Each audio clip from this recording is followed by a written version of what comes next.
సమస్యలపై నిరంతరం పోరాటం చేస్తున్న వాడిని. అంటే నా పేరు సూర్యం. ఓ సూర్యం అంటే మీరేనా? అవును కామ్రేడ్, నేనే. మీరెక్కడ? మిత్రమా, నేనేంటి జైల్లో ఖైదీగా ఉండడం ఏమిటని ఆశ్చర్యపోతున్నావా? ప్రజా వ్యవస్థపై ప్రతిరోజు పోరాటం చేసే మేము ఇలా ఉండడం సర్వసాధారణమే. కామ్రేడ్, నీ చేతికి ఆ గాయం ఏంటి? శివాజీ, నా గాయాలు చూసి కంగారు పడుతున్నావా? రెండుసార్లు పోలీస్ ఎన్కౌంటర్స్ నుంచి తప్పించుకున్నాను.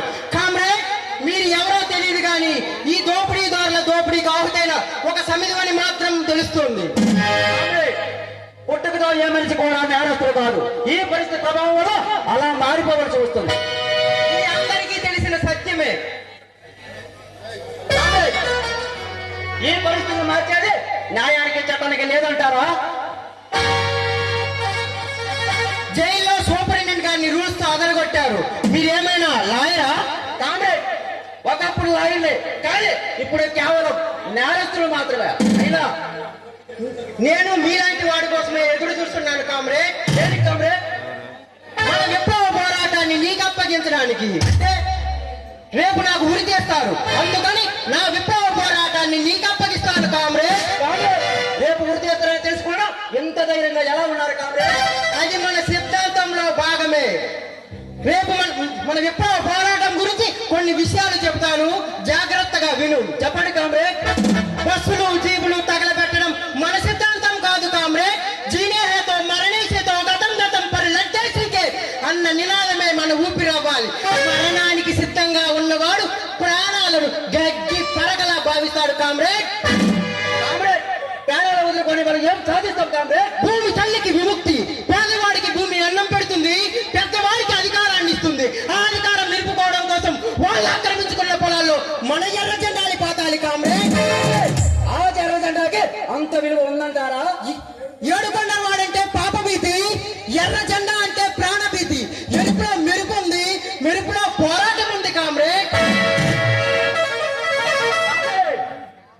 ఆ భూములు పేదవారి తక్కువ బంజరు భూములుగా మారిపోతే నీటి తల్లి నేల తల్లిని తడిపితే గడ్డి మొలుస్తుంది. ఆ గడ్డి పేదవాడి గొడ్డు తిని పాడుస్తుంది. ఆ పాలు తాగి పేదవాడి పసిబిడ్డ బతుకుతాడు. ఆ పేదక్క గడ్డి పూలు తలలో కురిమి ఒక వీరుని కట్టుంది. ఆ వీరుడికి కత్తులు బాంబులు అక్కలేదు కామ్రేడ్. ఈ చేతి వేలు చాలు ఆ రౌడీ నా కొడుకులు అంకితం చేయడానికి. కామ్రేడ్, మన చరిత్ర ఏమి చెప్తుంది? రామాయణమైన మహాభారతమైన వనవాసం తరువాత పట్టాభిషేకమే కామ్రేడ్. సముద్రంలో నీరు ఇంకిపోవచ్చు, కానీ మన విప్లవకారుల శరీరంలో రక్తం ఇంకిపోదు. అందరికీ సూర్యుడు తూర్పును ఉదయిస్తే సూర్యోదయం, కానీ మన విప్లవకారులకి ఆ చితి మంటలు వెలిగే ఒక సూర్యోదయం. ఆ చితి మంటల వెలుగులోనే మన విప్లవ పోరాటాన్ని స్థాపించాలి కామ్రేడ్. మరి మన పోరాటానికి స్ఫూర్తి దోపిడి దౌర్జన్యం పాలకుల హక్కైతే దాన్ని తలవంచడం సామాన్యుల జీవితం అయిపోయింది. ఈ జనం కన్నీళ్లు కడుపు మంటలే మన విప్లవానికి స్ఫూర్తి. ఈ జనం గుండె చప్పులు మన విప్లవానికి ప్రచోద గేయాలు. కొండ గోవులు ఎరుపు, కొండలే ఎరుపు, కొండల్లో అన్నల అమరత్వం ఎరుపు, అన్నల దండాలు అంతకంటే ఎరుపు. మన విప్లవకారుల మీద నమ్మకం పెట్టుకుని అక్కల్లా ఆదరిస్తూ, అమ్మల్లా ప్రేమిస్తూ, అయ్యలా పలకరిస్తూ ఈ పోరాటం మీద ఆశలు పెట్టుకుని బ్రతుకుతున్న వారి కోసం, వాళ్ళ బ్రతుకుల్లో వెలుగు కోసం మనమే విప్లవ పోరాటం చేస్తున్నాము. మీరు మీరు చెప్తుంటే నా నరాలు పొంగిపోతున్నాయి కామ్రేడ్. ఎంతకాలం సాగాలి ఈ ఆగడాలు?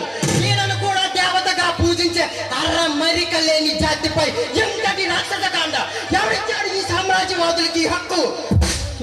ఈ దౌర్జన్యానికి ఈ రాక్షస నా కొడుకుని అంతం చేయకపోతే మన విప్లవానికి మునగడ ఉండదు. నిత్యం చచ్చే కన్నా విప్లవ పోరాట వీరుడిగా చావడం మేలు. ఈ విప్లవ సింహం సూర్యం ఒక్కడే వందలాది విప్లవ వీరులై ఉన్న ఊపిరి ఉన్నంత వరకు ఈ విప్లవ పోరాటం చేస్తాను. 3 నెలల పసిబిడ్డను తన వీపు కట్టుకొని స్వతంత్ర పోరాటం జరిపిన ఝాన్సీ లక్ష్మీబాయి మన పోరాట స్ఫూర్తి. మీరు కూడా ఈ విప్లవంలో పాల్గొంటారు కామ్రేడ్. ఒక విప్లవకారులు మరణిస్తే 100 మంది విప్లవకారులు ఉద్భవిస్తారు. ఒక్కొక్క విప్లవ వీరుడై ఈ లోకంలో జరుగుతున్న అవినీతిని పెళ్లగిస్తాడు. ఈ విప్లవ సింహం సూర్యం ఒక వ్యక్తి కాదు, సమాజ శక్తి, సంగ్రామ బేరి. మట్టిలో మట్టినై, నీటిలో నీటినై, నా ప్రజల ఊపిరిలో ఊపిరినై, మనస్సులో భావాన్నై హృదయంలో జ్వాలనై నా జాతి జల్లు పాడుకునే గీతాన్నై ఈ సామ్రాజ్యవాద శక్తుల్లో గెలుస్తాను.